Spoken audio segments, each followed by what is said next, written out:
Well, hello there. It's Mari, and I am back today with another scrapbooking layout. I am going to show you right away here the photograph I'm going to scrapbook. This is a photo of my son and I. This is when we were coming into my daughter's wedding this summer in July. This was the ceremony, obviously, and he ushered me down the aisle, and it was a lovely moment, and I just wanted to make sure that I document that. Now I'm going to be using a bunch of my circle punches from my stash for part of my embellishments here today, and all of the papers and embellishments and so on are coming from, or at least 99.9% from the Vicki Boutin Field Notes collection. And it was really hard to bite into these 12 by 12 papers because I've kind of been hoarding them a little bit, which is silly. I know that. So I just said to myself, you know what, let's just go for it. Let's get using this because Color Kaleidoscope, her new collection's coming out soon.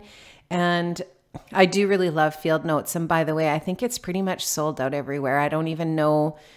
You could try finding it, but I think it is mostly sold out. Scrapbook Nerd might still have some of it. You'd have to check. But I love this collection. It's gorgeous. I love the colors. I love all of the different embellishments that it offers. And of course, Vicki's mixed media is just so much fun to play with, including these art crayons.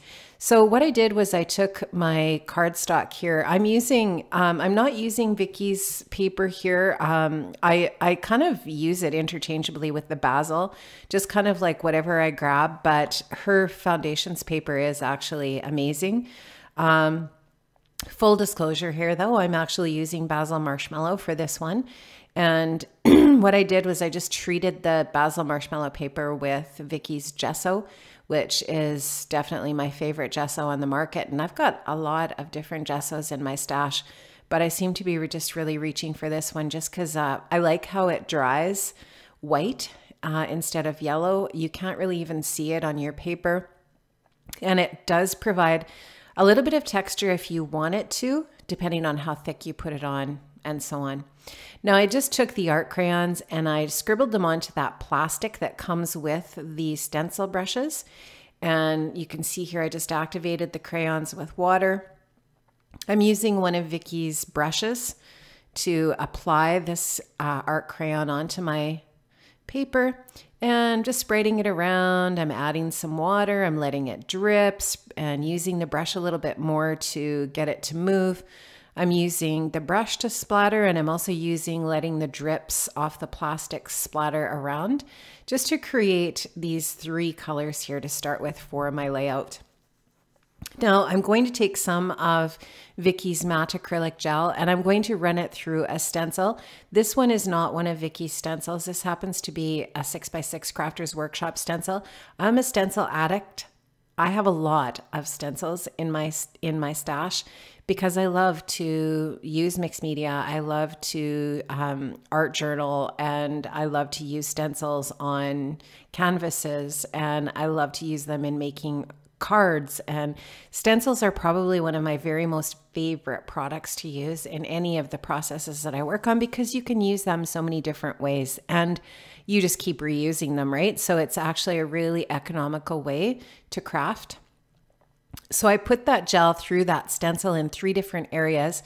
And now I'm taking Vicki's stencil brushes, which I don't know, it's hard for me to decide which of her products is my favorite, but these stencil brushes would rank extremely high to the top because they are amazing. So I just took some of the orange. I'm going to work some orange in now because that is one of the colors from her collection from Field Notes. And I'm going to just dry brush that on. So that stencil brush is completely dry. The acrylic gel medium that I put through the stencil is completely dry. And now I'm just picking up some of that color, that orange art crayon, and I'm just dry brushing it onto that acrylic gel that is now dry. And then I'm going to take a baby wipe and I'm going to just pick up some of the color here and there, just kind of to have a little more control over where the color is. It actually makes it even look a little bit more distressed, and you'll see what I mean by that. The products that Vicki has in her collection make working with mixed media very, very fun, but also very, very easy. So if you've been that person that's kind of been struggling with, ooh, I don't really know if mixed media is my thing, I don't really consider myself artsy, so to speak, I would say just watch some more videos, try some things, use the things you have in your stash. You probably have some things already that you could use. You probably have gelatos. You probably have some acrylic paint, etc. Try some things that you already have. But if you're looking to get into the mixed media game, I really do recommend her products. The price point is excellent, but they're good quality. So really, really fun, and I highly recommend them. Now you can see I put some of Vicky's acrylic paint on the plastic here, and I wanted just a really chunky splatter, and that's the nice thing about acrylic paint. So you can see that my blobs from the acrylic paint are really dimensional, and I like that. So I wanted that look, and so I splattered with that. Now my picture is printed in black and white, and it's at 4x3. I'm going to mat it in 3 different papers from Field Notes. I want to bring in the green, the blue, and the pinky orange, pardon me, into my mats. And I'm just going to do 3 really simple mats. I'm going to mat the first one so that it's on all 4 sides of the photo. And then the next 2 mats I'm going to offset, one to the left and one to the right. And that's it. And I'm going to use my Tim Holtz guillotine trimmer here to trim up my papers. This is my favorite trimmer in my stash. I know I've repeated that many times. For those of you, for my subscribers who watch all of my videos, by the way, thank you very much. You hear me repeating myself a lot about that guillotine trimmer. I really, really love it. It's fantastic. And now I'm just going to use my scissors because I'm being lazy. And I'm just going to eyeball that for that layer. And I'm going to take some of that same paper that I used in my circles, and I'm going to mat this piece too. So each of the 3 papers that I used in my photo mat layering, I've used in the little circles that I'm going to be using as embellishments. By the way, circle punches are a great way to create your own embellishments, right? You don't have to have fancy embellishment packs to be able to embellish, which is kind of fun. Excuse me for my crazy hoarse voice. I'm still kind of getting over a cold here. This is a really amazing stencil from Vicky's stencil collection. With each of the 2 collections she's come out with previously, she's had stencils. And I think I have probably 3/4 of them. I might be missing 1 set, but I really love them. I really like this script one. And I actually put her glaze medium, the white glaze medium, through that. And you can see that what it does is it activates the pigment from the art crayon. So the art crayon is water-based, I believe. I'm pretty sure it is. Anyways, it isn't permanent, I guess is my point. And so it will reactivate when you put some water on it or anything that's liquid. And so when I put that glaze medium on it, you can see how it kind of activated the color underneath and kind of colorizes the glaze medium a little bit, which is kind of cool. It also adds a little bit of texture, which I wanted to put in those gap areas where that previous acrylic gel medium didn't fill.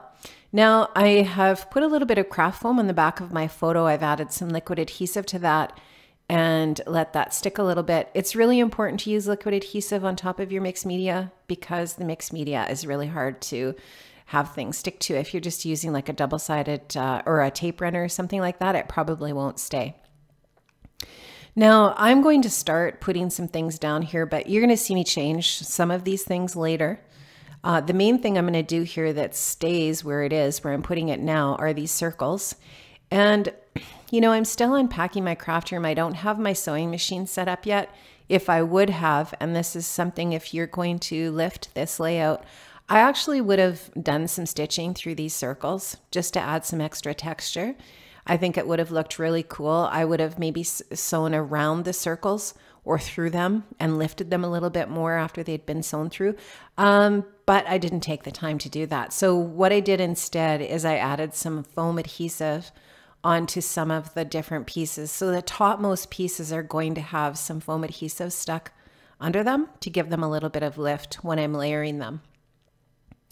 And so you'll just see me using some of the die cut hearts and the circles that I punched with my different circles. And I'm also going to use some of the florals because this is just a beautiful summery day this photo was taken. I know that you can't necessarily pick up what the day was like as far as the weather when it's black and white, but obviously it's summer, and it was a lovely day. It was beautiful that day. Not too hot, not too cool. There was a little bit of a breeze to keep the bugs away and that kind of thing. And I wanted to use a few floral pieces just to bring in the summer motif. So I'm just going to continue with these embellishments and looking at the placement. I want to kind of try to balance off, obviously, where these circles are going on both sides. I want to balance the size, I want to balance the colors, and make sure that there's kind of like a continuous horizontal line running from left to right with those embellishments that takes your eye through the photograph. And you won't see me doing any journaling on camera.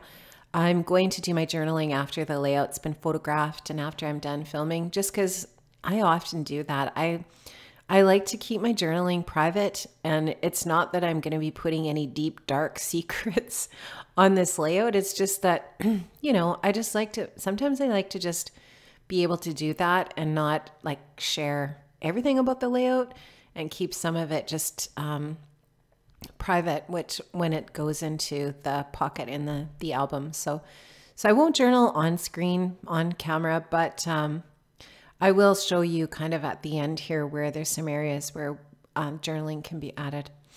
So I love this huge die cut, and I've been wanting to use it, and I just hadn't really found the right layout to use it on, but I thought it was perfect here. And it says, "There's no time to be bored in a world as beautiful as this." And it's so true. This was such a beautiful day. This goes down as the best day in 2018. It was, you know, wonderful family time to celebrate just a really wonderful occasion. Those two kids that got married that day were so happy, and you could just see that, right? Like, yeah, it was a really nice day. So, and, you know, it was nice to have Jordan there, obviously, and he's been away studying, and it was just great to have him home and to celebrate together as a family that day. Now, this is a piece of patterned paper that I will admit I have been hoarding in my craft room. This is a piece of Heidi Swapp Magnolia, and I really love it. I'm going to seek out more of this paper. I think it's just perfect. It's the perfect patterned paper in my opinion. And I just really wanted to use it as a border. So I'm going to size down my white paper here. That's the base for my layout. I'm going to size it down about 1/2 inch on two sides. And then I will adhere this to that black and white paper as a frame. Now that high piece, the piece that says hi there that I'm just adhering, and that little speech bubble that says, does it also say hi? I can't even remember now because it's not on the layout anymore. I ended up taking it off just because I thought, you know what, it didn't really sort of fit the theme of the layout. So I'm going to end up changing that up a little bit, and you'll see what I do there. Now, I love these cardstock stickers. They're very cool. And I'm going to take one of the little phrases that says family, and I'm going to stick that over to the left in the little embellishment clusters over there, just to bring in some text on that side, because there's going to be a title at the top here eventually, and then the text that's on that die cut piece to the right. And I just thought, you know what, I'm going to bring a little bit of text into the left just to be sort of, you know, repeating that same kind of idea or element, I guess is the right word to use. Now I am going to put little pops of black here and there on the layout using these acetate puffy black hearts. Now you can see at one point I did have a little journaling spot there at the bottom, but I didn't like it. I ended up taking that off, and I'm going to just handwrite my journaling later. And I think the best spot will be kind of in a little area at the bottom there. Now you can see that I have added the title love and then this day. The only thing that didn't come from Vicky's collection is the word love, but the rest of it did. So I really like how this turned out, guys. I hope you enjoyed my process today. I have left a schwack of pictures of this layout at the end here, so you can check those out. If you liked my layout today, please give me a thumbs up, and don't forget to subscribe. If you're new to my channel, I'd love to have you as a subscriber. Have an amazing day, and I will see you next time. Bye-bye.